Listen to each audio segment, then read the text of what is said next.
Olá pessoas, sejam bem-vindas ao Sociologia Antes que Acabe. Eu sou o professor Thiago Sigel e hoje volta ao canal o nosso quadro Os Clássicos do Pensamento Político. E o autor que eu trago para vocês é o inglês John Locke.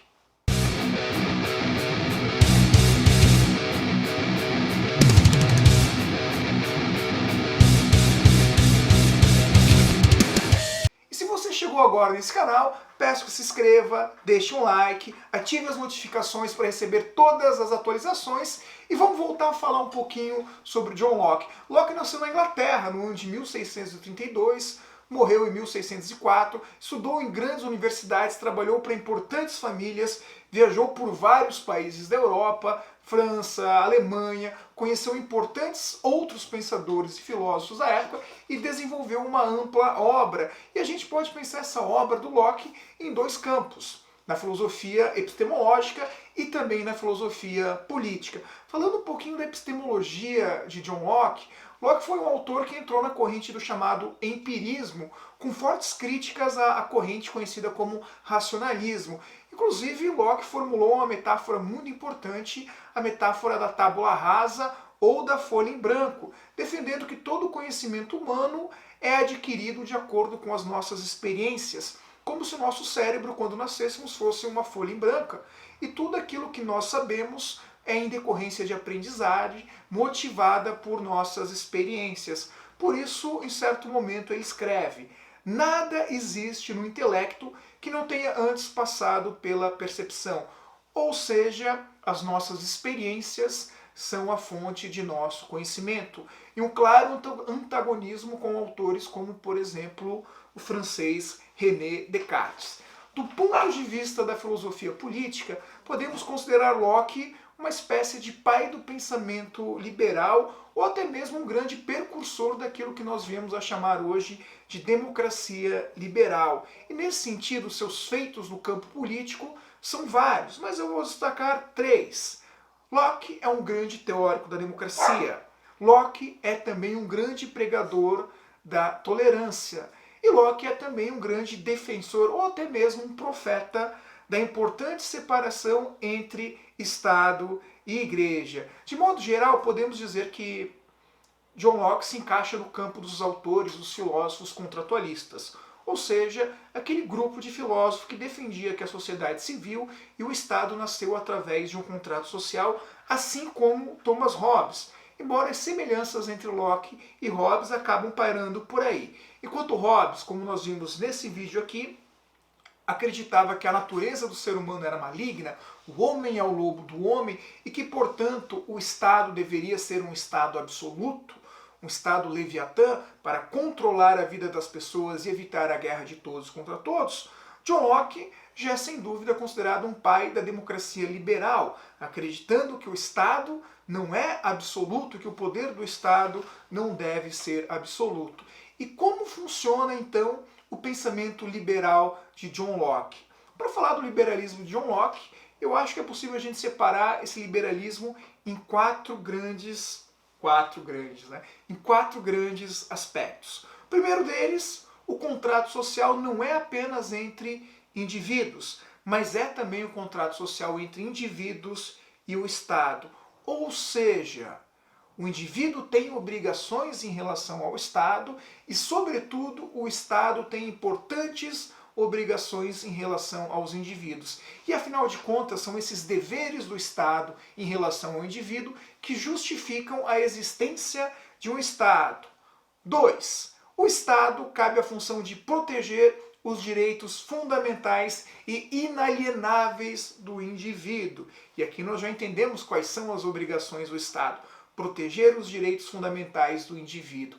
E quais são esses direitos? Voltando para a mais pura tradição liberal, os direitos fundamentais dos indivíduos são dois: a liberdade e a propriedade privada. Veja que interessante, Locke reconhece que mesmo na sociedade antes da criação do Estado, no homem em seu estado de natureza, já haviam ali princípios de liberdade e princípios de propriedade privada. Cabe ao Estado assegurar isso. E reparem bem, uma crítica muito forte aqui é que John Locke não considera a vida como um direito fundamental dos indivíduos, o que não necessariamente é verdade. Mas no pensamento de Locke, o direito à vida é assegurado justamente pelo direito da liberdade e da propriedade privada.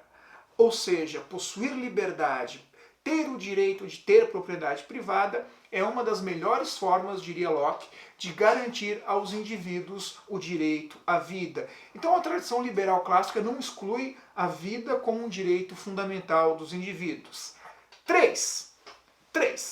O Estado não é absoluto. O Estado não está acima da lei e sempre deve observar a lei, se guiar pela lei e, obviamente, se comportar de acordo com a lei. O que nos leva ao quarto princípio do liberalismo de Locke. Ao cidadão é fundamental o direito de rebelião. Isso é muito interessante, porque cabe ao cidadão o direito de romper o tratado social, de romper o pacto social, principalmente e de maneira absoluta, né, quando o Estado tenta, de certa forma, prejudicar, retirar, lesar os direitos fundamentais dos indivíduos. De novo, quais são esses direitos fundamentais?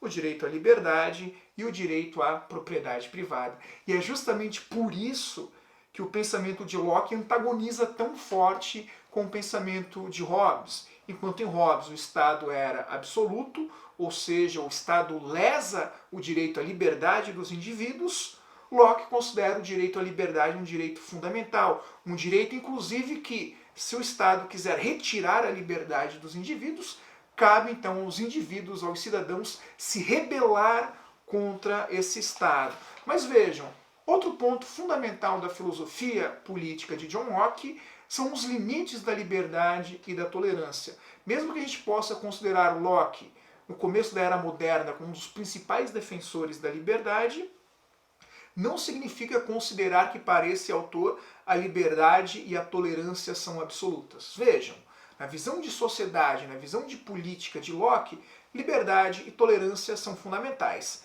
Ser fundamentais não significa ser absoluto. Por isso o autor aponta que existem limites muito importantes para a liberdade e também limites muito importantes para a tolerância.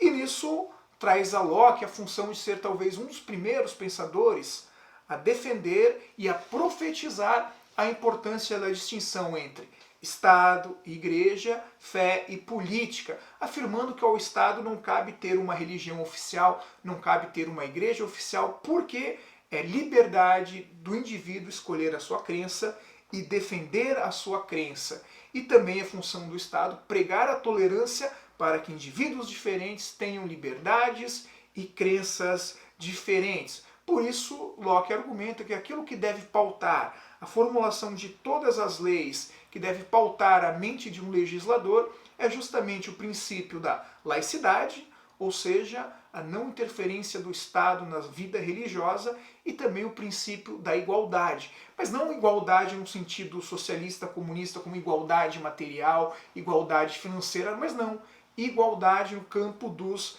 direitos. Contudo, Locke chama muita atenção para os limites da liberdade. Limites esses que depois vão ser aprofundados por um outro autor inglês chamado John Stuart Mill. Ele vai dizer basicamente o seguinte: acima de tudo, a lei do Estado deve proibir todas as liberdades que sejam prejudiciais à sociedade. Ou seja, o limite da sua liberdade é a minha liberdade, o limite da sua liberdade é também a minha propriedade privada, e em decorrência disso, o limite da sua liberdade é também a minha vida. E vejam só, essa questão é muito atual, porque bate muito forte no debate que nós estamos tendo nesse momento de pandemia no Brasil e no mundo. Muito se falou, por exemplo, sobre quando foi decretado o isolamento social, ou em alguns países do mundo, propriamente dito, decretada a quarentena, quando foi imposto o uso de máscaras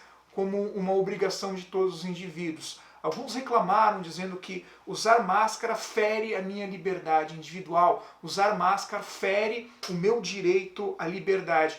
O que do ponto de vista da tradição filosófica liberal é uma grande besteira, porque lá no século XVI, John Locke já afirmava que o limite da liberdade é aquilo que causa prejuízo à sociedade. E quando um indivíduo se recusa a usar máscara no ambiente social, no ambiente público, ele não está fazendo uso da sua liberdade. Muito pelo contrário, ele está justamente atacando a minha liberdade, o meu direito de ter segurança e de ter saúde. O mesmo vale, por exemplo, quando se discute a vacinação.